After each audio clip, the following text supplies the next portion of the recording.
नमस्कार। आज मैं आपको वट सावित्री की व्रत कथा सुनाने जा रहा हूं। तो देर नहीं करते शुरू करते हैं आज की कथा। मद्र देश में अश्वपति नाम के परम ज्ञानी राजा थे। धन वैभव से पूर्ण होने पर भी वे संतान के अभाव में बड़े दुखी रहते थे। राजा ने पंडितों की सलाह से पुत्र प्राप्ति के लिए सावित्री की आराधना की। सावित्री ने प्रसन्न होकर राजा रानी को दर्शन देकर आशीर्वाद दिया और कहा कि तुम्हारे भाग्य में पुत्र तो नहीं है, पर मैं स्वयं कन्या रूप में तुम्हारे यहाँ जन्म लूंगी। इतना कहकर सावित्री देवी अंतर्ध्यान हो गई। कुछ समय बाद रानी के गर्भ से साक्षात सावित्री का जन्म हुआ। राजा रानी ने उनका नाम भी सावित्री ही रखा। सावित्री सर्वगुण संपन्ना थी। वह चंद्रमा की कला के समान नित्य प्रति बढ़ने लगी। जब वह विवाह के योग्य हुई तब माता पिता ने उससे कहा कि अब तुम अपने योग्य मनचाहा वर खोज लो।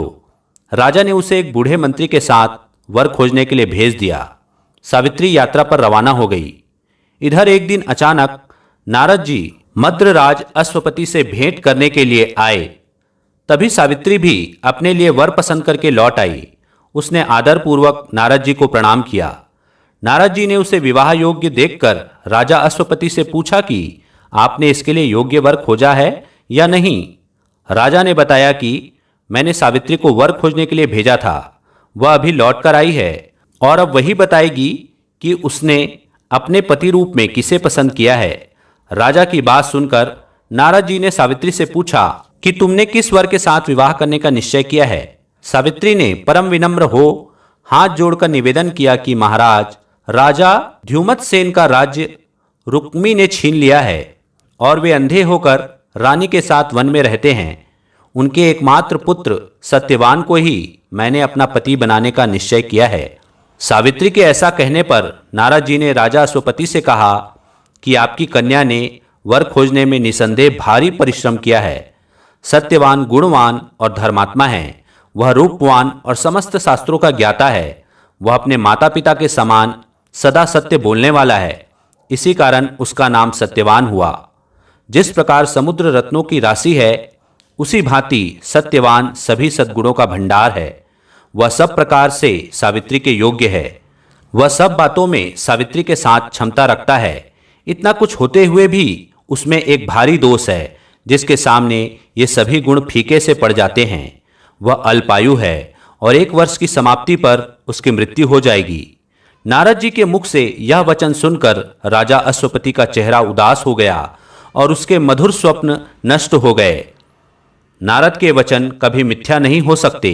ऐसा विचार कर उन्होंने सावित्री को समझाया कि ऐसे छिड़ायु व्यक्ति के साथ विवाह करना कल्याणकारक नहीं है, इसलिए कोई अन्य वर पसंद कर लो। पिता की बात सुनकर सावित्री ने कहा कि अब मैं शारीरिक संबंध के लिए तो कभी मन में भी किसी अन्य पति को खोजने का विचार नहीं कर सकती। कोई भी संकल्प पहले मन में आता है, फिर वाणी से कहा जाता है। कहने के पश्चात उसे करना ही होता है, चाहे वह शुभ हो या अशुभ। मैंने जिसे एक बार अपने मन से पति स्वीकार कर लिया है, वही मेरा पति होगा। अब मैं किसी दूसरे का वर्ण किस प्रकार कर सकती हूँ। राजा एक ही बार आज्ञा देता है, पंडित एक ही बार प्रतिज्ञा करते हैं और कन्यादान भी एक ही बार होता है। जैसा भी है, अब मेरा पति है। मुझे उसके दीर्घायु या अल्पायु होने से कोई हर्ष विषाद नहीं है। अब मैं पुरुष की तो बात ही क्या, देवराज इंद्र को भी स्वीकार नहीं करूंगी। कोई शक्ति मुझे मेरे इस निश्चय से नहीं डिगा सकती। मैं पुनः दृढ़तापूर्वक कहती हूं कि सत्यवान ही मेरा पति होगा। सावित्री का ऐसा दृढ़ संकल्प सुनकर नारद जी ने राजा अश्वपति को सम्मति दी कि तुम्हें सावित्री का विवाह सत्यवान के साथ ही कर देना चाहिए। यही उचित प्रतीत होता है। इस प्रकार राजा को समझा बुझाकर नारद जी अपने स्थान को चले गए। राजा अश्वपति ने भगवान के मंगलमय विधान में विश्वास करके विवाह की समस्त सामग्री इकट्ठी की और कन्या तथा बूढ़े मंत्री को साथ लेकर द्युमत्सेन की तपोभूमि में पहुंच गए। वहां पर राजा द्युमत्सेन अपनी रानी और राजकुमार सत्यवान के साथ रहते थे। अश्वपति ने उनके पास पहुंचकर अपना नाम बताते हुए उनके चरणों में प्रणाम किया। द्युमत्सेन ने अश्वपति के आने का कारण पूछा तो उन्होंने बताया कि मेरी कन्या सावित्री ने आपके सुपुत्र सत्यवान के साथ विवाह करने का निश्चय किया है। मैं भी इससे सहमत होकर विवाह की तमाम सामग्री लेकर आपकी सेवा में उपस्थित हुआ हूँ। राजा की बात सुनकर ध्युमतसेन उदास हो गए और उन्होंने कहा कि अब आप में और मुझ में कैसी समता। आप राज्यासीन राजा और मैं राज्य भ्रष्ट रंक। इस पर भी हम दोनों अंधे हैं, निर्धन हैं और वन में रहते हैं। आपकी कन्या ने वन के भारी कष्टों को न जानकर ही ऐसा विचार कर लिया है। महाराजा अश्वपति ने कहा कि सावित्री ने इन सब बातों पर भली प्रकार विचार कर लिया है। वह कहती है कि जहाँ मेरे सास ससुर और पतिदेव निवास करते हैं वही मेरे लिए बैकुंठ है। सावित्री के ऐसे दृढ़ निश्चय को सुनकर ध्युमतसेन ने विवाह की स्वीकृति दे दी। शास्त्र सम्मत रीति से सावित्री का विवाह सत्यवान के साथ करके राजा अश्वपति तो अपनी राजधानी को लौट गए और उधर सावित्री मनचाहे पति सत्यवान को पाकर सुखपूर्वक वन में रहने लगी। नारद जी के वचन हर समय सावित्री के कानों में गूंजते रहते थे। वह एक एक दिन गिन रही थी। उसने जब पति की मृत्यु का दिन निकट आया जाना 3 दिन पहले से ही उसने उपवास आरंभ कर दिया। तीसरे दिन अपने पितरों का पूजन किया। वही दिन नारद जी ने सत्यवान की मृत्यु का बताया था। रोज की भांति उस दिन भी सत्यवान अपने समय पर कुल्हाड़ी और टोकरी लेकर लकड़ी काटने के लिए वन में जाने लगा तो सावित्री ने स्वयं भी उसके साथ चलने का आग्रह किया। सत्यवान ने उसे माता पिता की सेवा के लिए वहीं ठहरने की सम्मति दी। तब सावित्री अपने सास ससुर से सत्यवान के साथ वन में जाने की आज्ञा ले आई और उसके साथ वन को चलने को तैयार हुई। सत्यवान ने वन में पहुंचकर फल फूल तोड़े और बाद में लकड़ी काटने के लिए एक वृक्ष पर चढ़ गया। वृक्ष के ऊपर ही सत्यवान के सिर में भारी पीड़ा होने लगी। वह वृक्ष से नीचे उतर आया और सावित्री की जंघा पर अपना सिर रखकर लेट गया। कुछ देर बाद सावित्री ने अनेक दूतों के साथ यमराज को हाथ में पास लिए हुए देखा। पहले तो यमराज ने सावित्री को दैवी विधान कहकर सुनाया और फिर वे सत्यवान के अंगुष्ठ मात्र जीव को लेकर दक्षिण दिशा की ओर चले गए। सावित्री भी यमराज के पीछे पीछे चलने लगी। जब बहुत दूर तक भी उसने यमराज का पीछा न छोड़ा तो उन्होंने उससे कहा कि हे पतिव्रते, जिस सीमा तक एक मनुष्य दूसरे मनुष्य का साथ दे सकता है वहां तक तुमने पति का साथ दिया। अब तुम घर लौट जाओ। सावित्री ने कहा, धर्मराज, जहां मेरे पति जा रहे हैं वहां मुझे भी जाना चाहिए। यही सनातन धर्म है। पतिव्रत के प्रभाव और आपकी कृपा से कोई भी मेरी गति नहीं रोक सकता। सावित्री के ऐसे धर्मपूर्ण वचन सुनकर यमराज ने प्रसन्न होकर उसे एक वर मांगने के लिए कहा। सावित्री बोली कि मेरे सास ससुर वन में रहते हैं और अंधे हैं। मैं आपसे यही मांगती हूँ कि उन्हें दिखाई देने लगे। यमराज ने ऐसा ही हो कहकर उसे पुनः लौट जाने की सलाह दी। यमराज की बात सुनकर सावित्री ने कहा, भगवान, जहाँ मेरे पति देव जाते हों वहाँ उनके पीछे पीछे चलने में मुझे भी कष्ट या परिश्रम नहीं है।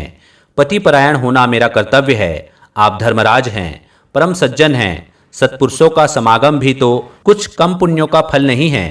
सावित्री के ऐसे धर्मयुक्त और श्रद्धापूर्ण वचन सुनकर यमराज ने फिर कहा, सावित्री, मैं तुम्हारे वचनों से बहुत प्रसन्न हूँ। तुम मुझसे एक वरदान और मांग सकती हो। सावित्री ने कहा, राजा द्युमतसेन का राज्य छिन गया है, उसे वे पुनः प्राप्त करें और धर्म में उनकी सदैव प्रीति रहे। यही वरदान मुझे दीजिए। यमराज ने वरदान देकर पुनः उसको लौट जाने को कहा, किंतु वह न मानी और बराबर पीछा करती रही। उसकी ऐसी दृढ़ पतिभक्ति देख यमराज ने प्रसन्न होकर उसे तीसरा वरदान देने की इच्छा प्रकट की। तब सावित्री ने अपने पितृकुल की भलाई को दृष्टि में रखकर 100 भाई होने का वरदान मांगा। यमराज ने सहर्ष यह वरदान भी दिया। सावित्री से पुनः आगे न बढ़कर लौट जाने का आग्रह किया, किंतु सावित्री अपने प्रण पर अडिग रही। सावित्री की ऐसी निष्ठा और दृढ़ संकल्प देखकर यमराज का हृदय पसीज गया। वे बड़ी कोमल वाणी में बोले, हे सुव्रते, तुम ज्यों-ज्यों उत्तम धर्मयुक्त और गंभीर युक्तिपूर्ण वचन कहती हो त्यों त्यों मेरी प्रीति तुम पर बढ़ती जाती है। अतः तुम सत्यवान के जीवन को छोड़कर एक और वरदान मुझसे ले लो और अपने घर लौट जाओ। पहले तीनों वरदान पाकर सावित्री ने अपने ससुर कुल और पितृकुल दोनों का कल्याण कर दिया। अब केवल अपनी ही भलाई का प्रश्न सम्मुख था। पतिपरायण नारी को अपने पति की आयु वृद्धि के अतिरिक्त और क्या फल कामना हो सकती है। यही सोचकर सावित्री ने सत्यवान से 100 पुत्र होने का वरदान मांगा। सावित्री के ऐसे युक्तिपूर्ण वचन सुनकर यमराज बहुत संतुष्ट हुए और उन्होंने उसे वरदान देते हुए सत्यवान को पास से मुक्त कर दिया और कहा कि सत्यवान से तुम्हें निश्चय ही 100 पुत्र होंगे। सावित्री को मनोवांछित वरदान देकर यमराज वहीं अंतर्ध्यान हो गए और वह लौटकर वट वृक्ष के नीचे आई। वट वृक्ष के नीचे सत्यवान का मृत शरीर पड़ा हुआ था। उसमें जीवन का संचार हो गया और वह उठकर बैठ गया। सावित्री ने सत्यवान से सारा वृत्तांत कह सुनाया और फिर वे दोनों खुशी खुशी आश्रम की ओर चले। सत्यवान के माता पिता को दृष्टि प्राप्त हो गई थी और वे अपने आज्ञाकारी पुत्र और सेवापरायण पुत्र वधू को न देखकर अत्यंत दुखी हो रहे थे। तभी सावित्री और सत्यवान वहां पर पहुंच गए। सारे देश में सावित्री के अनुपम पतिव्रत का समाचार फैल गया। प्रजाजनों ने महाराज धूमतसेन को ले जाकर आदरपूर्वक राज सिंहासन पर बैठाया। सावित्री के पिता अश्वपति को भी 100 पुत्र प्राप्त हुए और सावित्री सत्यवान ने भी 100 पुत्र प्राप्त करके दीर्घायु तक राज्य भोगा और अंत में बैकुंठ सिधारे। प्रत्येक सौभाग्यवती स्त्री के लिए यह व्रत करना आवश्यक है। तो बोलिए विष्णु भगवान की जय। तो यह थी वट सावित्री की व्रत कथा। आशा करता हूँ आपको कथा पसंद आई होगी। पसंद आई होगी तो मेरे वीडियो को लाइक कीजिए, चैनल को सब्सक्राइब कीजिए और इसे ज़्यादा से ज़्यादा शेयर कीजिए। धन्यवाद।